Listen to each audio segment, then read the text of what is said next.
I agree with what you have said, Donald Yamas Trump. Bagante. Sorry, gusto ko lang ihirit. Pero promise, yung kausap natin, hindi naman siya pro-Trump. Ano yan? That's a tawag dito. That's a well-meaning analysis. And I agree, tama yan. Ang gusto ko lang idagdag dyan kasi, alam na naman natin na ganyan si Trump, no? We saw that during his first run. Tsaka nung 2020 rin, di ba? Nung natalo siya, ayun yung tanggapin. Basically, defined na siya kung anong klase siyang tao. Yung pagiging populist niya, pagiging demagogue niya. Pero gusto ko sanang puntahan dito, yung failings ng Dems, ng mga Democrats. Na basically, I think, their main problem was they were out of touch. Kung ano yung pinaka-issues na kailangan ng mga Amerikano, hindi na natumbok yun. And for better or for worse, it remains to be seen pa, yun ang natumbok ni Trump. Yung gut issues, di ba? Inflation, bahay, di ba? Immigration. Yun ang natumbok niya eh. Parang wala naman tayong nakitang ganung kalinaw na policy proposal coming from Kamala Harris. And actually, she was parang one foot in, one foot out, di ba? Walang clear definition yung kanyang kampanya. So, parang sa atin din, di ba? Kumbaga, meron nga tayong mga parallels na pwedeng banggitin dito eh. Kung paano sila natalo, di ba, ng 2016 tsaka 2022. What do you think? Well, yes. Hindi nila na-burst yung bubble ni Trump.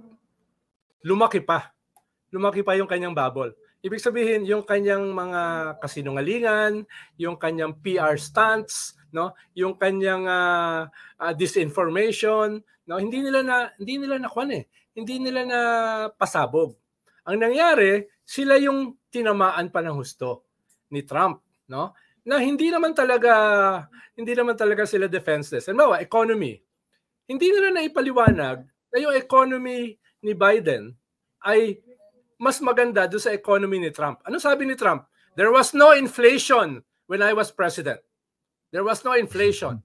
No, hindi nila nasagot yun effectively. Tumawa lang si Kamala during the debate. Tumawa lang. Pero hindi na wala inflation. Oo. So yung mga ganun ba na mga engagement. Walang unemployment during my watch. No, yung sobrang glaring na kasinungalingan, hindi nila nadurog. No? Senator, may naalala ko. Speaking of sweeping statements, yung mga hasty generalizations, yung mga demagoguery na ganyan. Diba nadinig natin dyan sa Senado nung lumabas si Duterte? Pinapalabas siya, mas laganap ang krimen ngayon kumpara ng panahon ko. Kanina na-fact check siya ni Robert Ace Barbers coming from PNP data. Pero ganun-ganun yan, di ba? Pag mayroong mga malalakas na personality na bumabanat ng ganyan, tameme yung iba hindi sumasagot eh. That's what happened sa Senate. Wala nag-fact check kay Duterte. Nakita natin yan with Trump. Doon nga sana ako pupunta. No? Sorry po. Na in a way parang Trump si Digong. Di ba? Anong maalala mo? What does Binay stand for? What does Grace Po stand for? What does Mar stand for? Wala kang maalala. Pero maalala mo si Digong, I will end crime in 6 months. 3 to 6 months. Tampakan ko na 100,000 bangkay ng mga drug lords, pusher, addict ang Manila Bay. Maalala mo yun sa kanya, di ba? Anong maalala mo doon sa iba, yung mga kalaban niya? Wala kang maalala.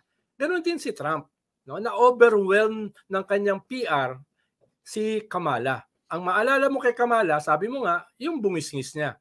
Papaliwanag ni Kamala yung tax credit sa mga bata, papaalala mo yung subsidy, $20,000 doon sa unang bibili ng bahay. Ito yung mga bagay na hindi mo maalala.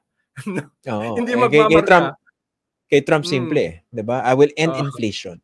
Mass deportation of illegal immigrants. Tapos. Yes. 'Di ba? Tapos I will put taxes on Chinese products entering the country. Maalala mo 'yon, 'di ba? Yun yung maalala mo. Pero kay Kamala wala, in a way parang ganoon si Digong. Ang maalala mo yung kanyang big lies, yung kanyang mga mantra. I will end crime, no? I will ride the jet ski, no? Etc. Dudurugin ko ang mga oligarchs, no? Etc. Lumaki akong mahirap. Kahit cabinet secretary ni Marcos yung kanyang tatay at governor ng pinakamalaking probinsya sa Pilipinas nung panahon na yon. So, yun yung maalala mo. Itong mga kasinungalingan na ito, no?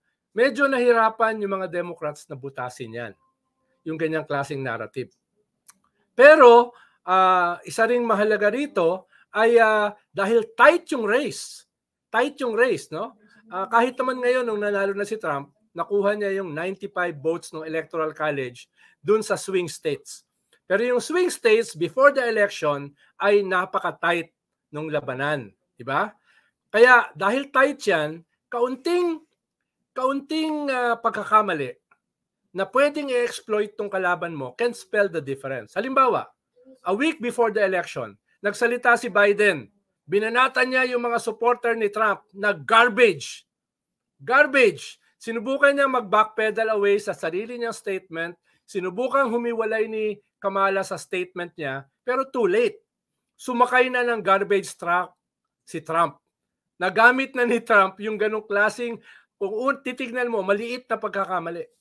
No? Maliit na pagkakamali. At ang pinanggalingan, yung banat ni Trump sa Puerto Rico. Diba? Na mga garbage. It didn't matter. Ang mahalaga, na-exploit ng kalaban mo yung isang salita na ginamit mo. Dahil tight yung race dito sa 7 swing states. No? Halimbawa, pumunta sila ng Michigan. Kasama ni Kamala si Clinton. Anong sinabi ni Clinton dun sa Michigan? Yung Palestine ay ino-occupy ng mga Hudyo thousands of years before the Muslims. Sinabi niya. E di, siguradong nawala sa kanila yung Michigan dahil ang laki ng Arab-Muslim community ron. No? Yung ganong mga maliliit na pagkakamali sa isang tight race ay malaki yung implications. No? Within the Democrats, bakit mas kaunti ang bumoto na Democrats kesa sa mga independents? Bakit? Dahil maraming mga young Democrats ang nagalit sa pagsuporta ng Biden government sa genocide sa Gaza. Kung maalala mo, Christian, early this year, nag-take over ng mga campuses yung mga estudyante, di ba? Anong ginawa ng Biden government? Dinisperse at pinakulong yung iba. Medyo nagalit yung bahagi ng base ng mga Democrats doon. Yung iba, imbis na iboto si Trump, ayaw din nila iboto si Kamala, na ang tingin nila ay sinusuportahan yung policy ni Biden sa Gaza, hindi na lang sila bumoto. Hindi na lang sila lumabas. Kaya bumaba yung participation sa election mismo ng mga Democrats. Ito yung first time na mas malaki yung mga bumoto na independents kesa sa Democrats. Yan yung mga internal contradictions ng mga Democrats. Maliit yan in the scheme of things. Pero dahil tight yung race, no, ay naka-apekto dun sa 7 swing states. Kaya nga ang sabi ko sa isang interview, the Democrats lost the forest as well as the trees. The forest, the grand narrative, the forest, yung usapin ni Biden na hindi naka-dissociate si Kamala. Pero yung mga maliliit na bagay katulad ng garbage statement, katulad ng Gaza, katulad ng occupation ng mga campuses early this year, ito ay maliliit na bagay na naka-apekto dun sa razor-thin margin sa swing states. Panghuli, naglabas na lang statement si Bernie Sanders. Kung nabasa mo.